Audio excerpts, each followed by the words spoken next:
at nagbigay na nga daw ng pasabi na kung mamatay man siya doon, eh doon na lang siya magpa-cremate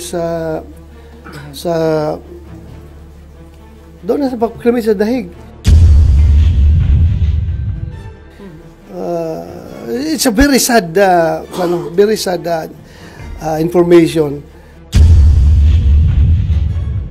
So sana kung mamamatay man siya, dito lang siya mamatay sa Pilipinas, huwag doon sa ibang bansa.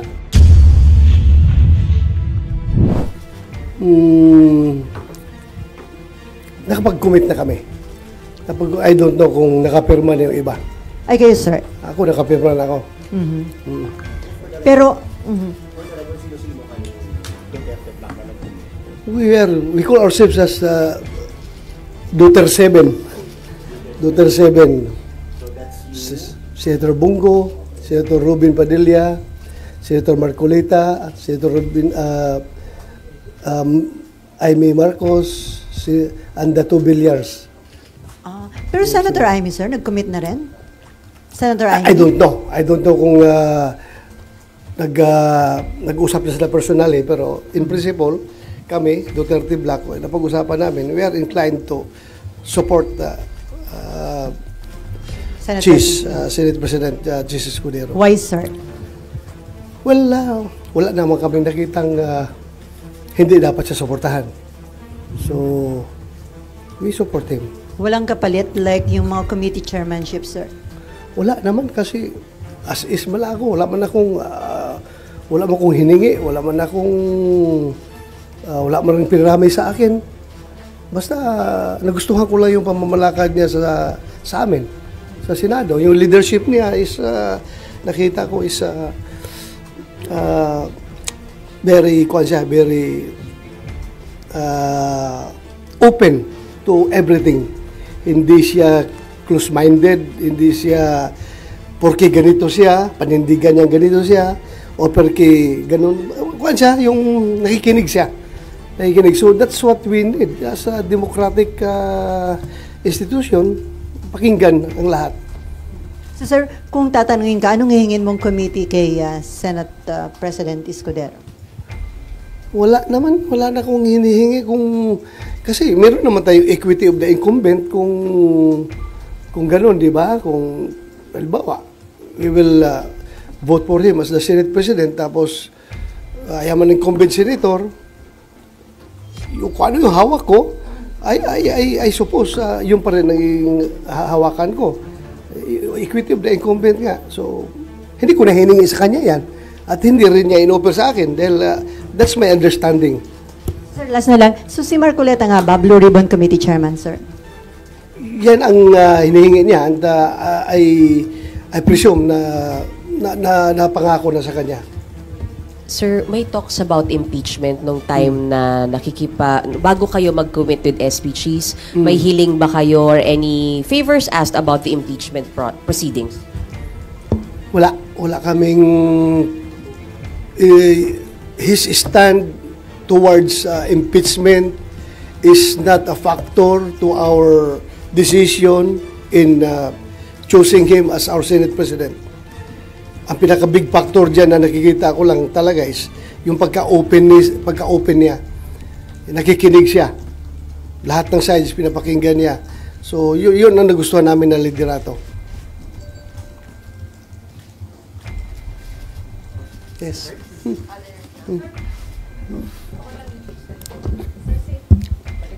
Sa impeachment, sir, di ba po, nag-move kayo para i-dismiss yung articles of impeachment noong June 10. Uulitin niyo po ba yan pag nag-reopen kayo? Yung hihingin na ho ba yan? Hihingin ba yan ng Duterte 7? Mag-usap pa kami. Titingnan namin. Baka sabihin nyo, insisting naman itong mga tao na ito, pabalik-balik. Hiningin na namin yan noon, di ba? Pero one thing I can assure you is that ako from my personal na paniniwala ko ito, that since tinanong ng impeachment court yung House of Representatives as to their stand whether or not itong 28th Congress House of Representatives is willing to be bound by the actions of their predecessors, yung House of Representatives ng 19th Congress. Are they willing to continue, or are they willing to be to bind themselves to whatever actions that were took place during the previous Congress? You can expect me also to raise the same question sa floor once the 28th Congress convenes. Itatanong ko rin na tinanong natin yung House of Representatives. Why not ask ourselves also? Di ba? Pareho lang naman. Pareho lang. So, tanongin rin natin yung Senate of the 28th Congress kung are they willing to be bound by the actions of the previous previous Senate of the 19th Congress? So Senator, ibig sabihin, bago kayo mag-decide kung i-dismiss or hindi, paano po yung scenario, kailangan po bang magbotohan kung sa tingin ng Senado ay may jurisdiction kayo o wala dun sa impeachment? Yun, dapat it has to be established. It has to be established by the Senate, not by the impeachment court. By the Senate. So We are talking about new composition ng Senado. So I am asking the Senate, not the impeachment court. Ha? Senate nga tinatanong ko kasi nga bago ang composition ng Senate compared doon sa previous Senate. So magiging iba na naman ang composition ng impeachment court, di ba? Pero itatanong ko yan dito sa plenaryo namin as a Senate, not as an impeachment court. Di ba? So yan na po ba yung sa inyong pito, sir? Sorry. Yan na po ba yung para ano ba?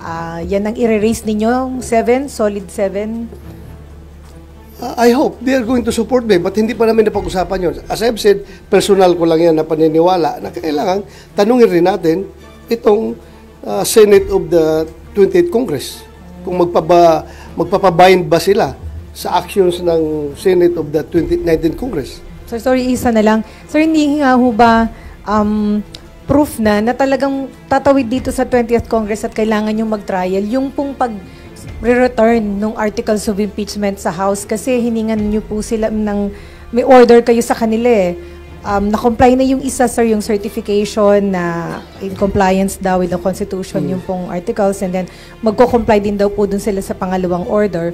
So, pag nag-comply sila, hindi ho ba dapat diretso na kayo sa trial, sir? Paano? Ibang na nga composition rin ng Senate na 28th Congress eh. Kaya tatanungin ko talaga para ma-settle yung issue of jurisdiction. Tanungin natin. Kasi tinanong natin yung House, why not ask the Senate? Pareho lang yun. Hindi namin napag-usapan yan. Ako, sa akin lang yan, personal ko lang yan na paningin.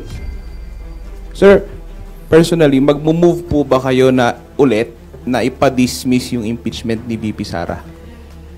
Hindi, siguro. Pinakaunang motion ko is to determine whether or not the Senate of the 28th Congress is willing to be bound by the actions of the previous Senate.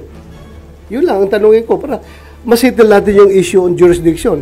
Dahil sinettle kung halimbawa makakuha yung House of Representatives ng kanilang positive action, no?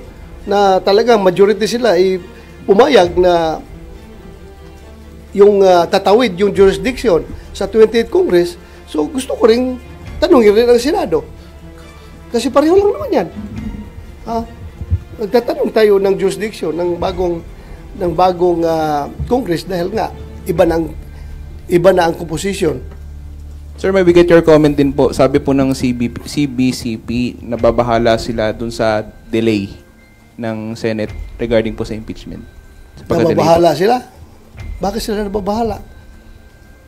Ano yung kinabahala nila? Kinabahala nila na na na-delay. There's no cause for panic. There's no cause for panic. So sir, yung new composition ng Senate sa 20th Congress, natanong nyo na ba yung mga bagong members ko ano yung kanilang stand? Hindi ko pa natanong. But it has to be taken up on the floor para everything is official. And then, sir, pumirma kayo doon sa resolution ni Senator Robin na nananawagan para mapauwi sa bansa ang dating Pangulong. Yes. Oh. So, sa tingin nyo, may ano yung weight nun? Kung sakaling, sa tingin nyo ma-approve yung resolution na yan? Wala lang. It's expressing the sense of the Senate na gusto ng Senado na makauwi na si Pangulong Duterte dito sa ating bansa for reasons of sovereignty, reconciliation, if you want it to be also a factor, and also humanitarian consideration. Dahil ang alam natin ngayon is Pangulong Duterte ay butot balat na daw, masyadong mahina na, at nagbigay na nga daw ng pasabi na kung mamatay man siya doon, doon na lang siya magpa-cremate doon na siya magpa-cremate sa dahig. It's a very sad information. So sana kung mamamatay man siya, dito lang siya mamatay sa Pilipinas, huwag doon sa ibang bansa. Para naman dating Pangulo ng Pilipinas yun eh. So, while pending yung case sa ICC, gusto nyo mapauwi siya? Yes. Oo. Yung mga Hindi naman dismissal lang case yung hinihingi natin. Immediate repatriation of former President Duterte to the Philippines. May concern yung mga victims kasi daw ma-impluwensya pa rin ng mga Duterte na natatakot sila doon sa safety o security. Ano naman natatakot na hindi naman presidente si President Duterte. Si President Marcos naman ang presidente ngayon at yan ay kayang-kaya pangalagaan ng Malacanang yung kanilang safety. Influensya. Sinong influensya ni Pangulong Duterte? Hirap na ngayon tao, butot balat na nga kakatakutan pa nila. Hindi ba sila naawa sa tao na yun? Sir, sa information po ba ninyo, pardon my saying, is he dying? Kasi po, nagbigay ng will. Sa pagkakaalam niyo po ba, is he dying? Well, hanggang speculation lang tayo as to his present health status, pero yung nga, sabi naman ni Ma'am ni Ma'am Elizabeth Zimmerman, di ba? Na siya nagsabi doon na butot balat na daw at payat. So meaning he's not in good health. And considering his age, very advanced na yon, 80 plus na siya eh. So what do you expect? Sir, balikan ko lang yun sa Senate leadership. Kasi kahapon, sabi ni Senator G.V. Ejercito, mukhang kasama rin yung dalawang senators from the opposition bloc or from the other opposition bloc, which is yung sila Senator Aquino and Senator Pangilinan. Do you feel comfortable na kasama sila in the majority, considering yung differences ng ninyo ideologically sa kanila? I don't know anong magiging kuan yan. Anong magiging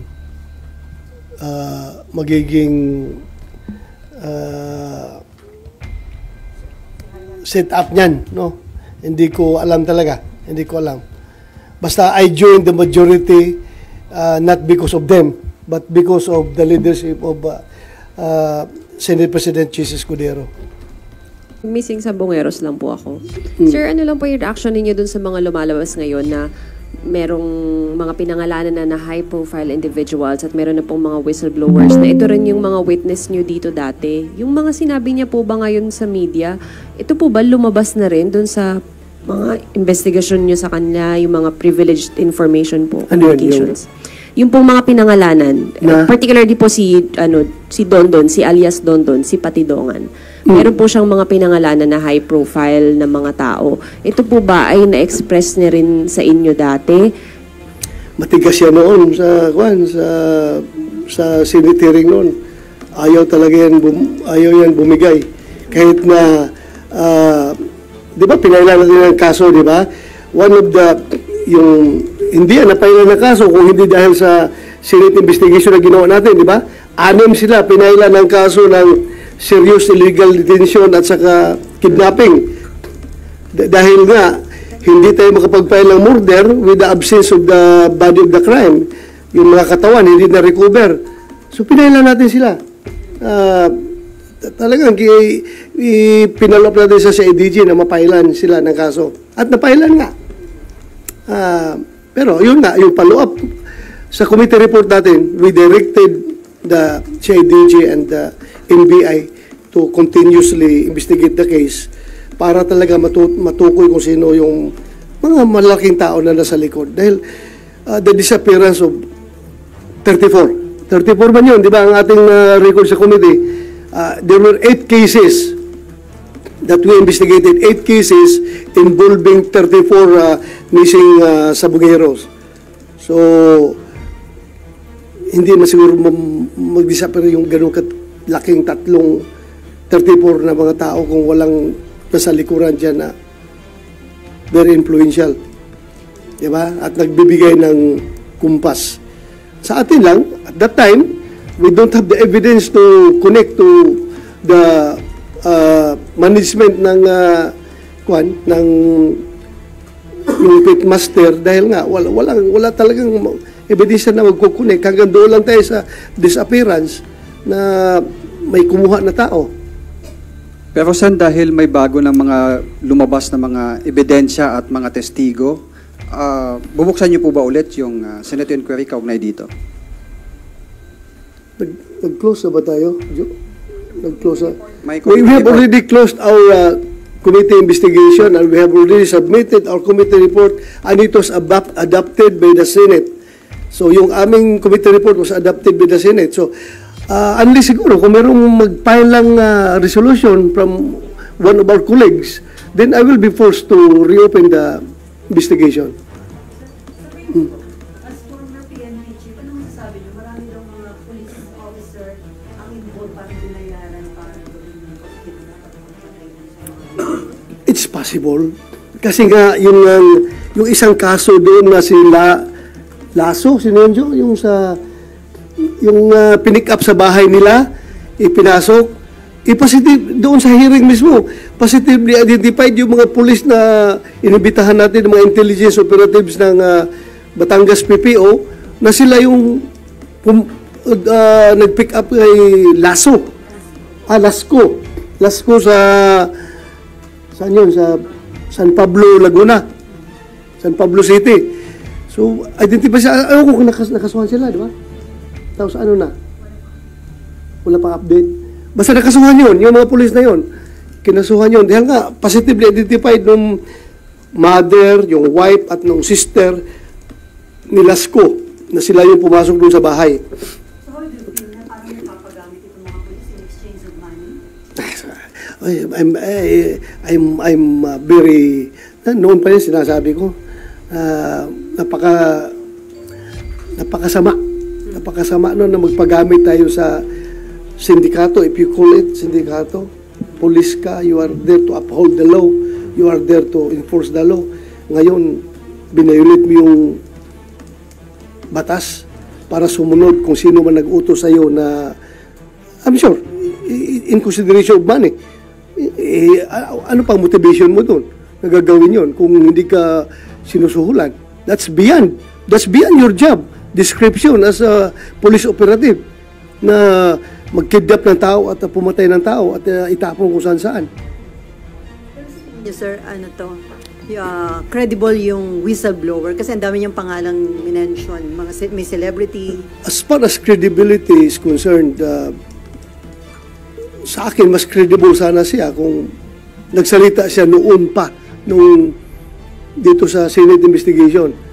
But still, credible pa rin siya dahil kahit na-late na siya bumaligtad, knowing his closeness to the personalities involved, then mayroong siyang sinasabi. Sir, Sir, sorry. Sir, punta ako sa online gambling. May we know your stand lang since ilang panukala na po yung final ng mga kapwa niyo senador, either seeking to strictly regulate or total ban. Kayo po, sir, on online gambling po. Ako dapat ban yan eh. I-ban yan kasi maraming nasisirang buhay dyan. Aside from doon mga missing sa Bugueros, no? Na dahil nga yun, sa online pa rin yung nangyari, di ba? Aside doon na may namamatay, marami akong nabalitaan talaga na may mga security guard na tumalon na lang sa tulay, nagpakamatay dahil wala ng pera. May bata na nagpatiwakal dahil na-hook sa online gambling.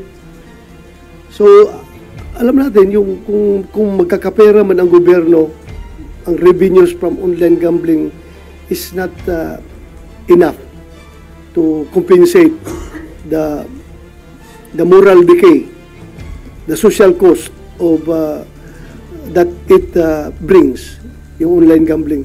So not enough yung stricter regulations, sir? Ah? Not enough yung stricter regulation? Not enough. Kasi alam mo, Filipinos are very yung ingenuity ng Filipinos to go around the bush ay napakagaling. Kaya maisahan pa rin tayo yung regulation dyan. Hirap pa rin. Lalo na sa online. Hanggang ngayon, wala pa tayong magandang solusyon para dyan.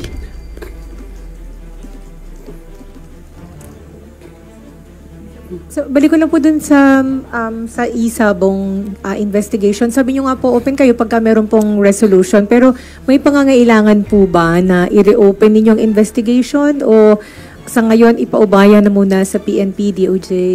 Yeah, I go by my recommendations in our committee report which was adopted by the Senate na pagpatuloy ng PNP yung kanilang investigation.